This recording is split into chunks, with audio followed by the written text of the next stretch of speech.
အားလုံးပဲမင်္ဂလာပါရှင်ဒီတစ်ခါမျှဝေပေးခြင်းနဲ့သင်ခန်းစာလေးရတော့ view tab ထဲကနေပြီးမှဒီမှာ arrange or ကဘယ်လိုလုပ်လို့လဲဆိုတော့ arrange or ကဥမာ exam နှစ်ခုကို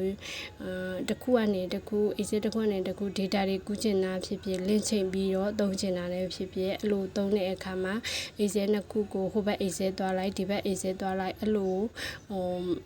သွားเสียမလို့ပဲနဲ့နှစ်ခုရှင်ပြီးတော့ link ချိန်ပြီးတော့သုံးလို့ရအောင်နှစ်ခုရှင်ထားတဲ့နည်းလေးပေါ့နော်နှစ်ခုရှင်ထားမယ်ဆိုလို့ရှိရင်ဒီမှာ arrange or view tab ထဲက arrange or လေးရောတဲ့ကဥမာ title ရှိမယ် horizontal ရှိမယ် vertical ရှိမယ်ကိုက vertical လိုချင်တဲ့အတွက် vertical လေးကို select မှတ်ပြီးတော့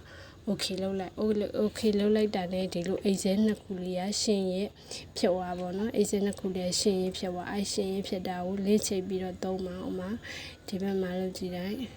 လေးချိန်ပြီးတော့သုံးမယ်ဒီဘက်က data ဒီအစိမ်းက data ကိုလှမ်းယူခြင်းတဲ့အခါမှာလည်းဒီမှာ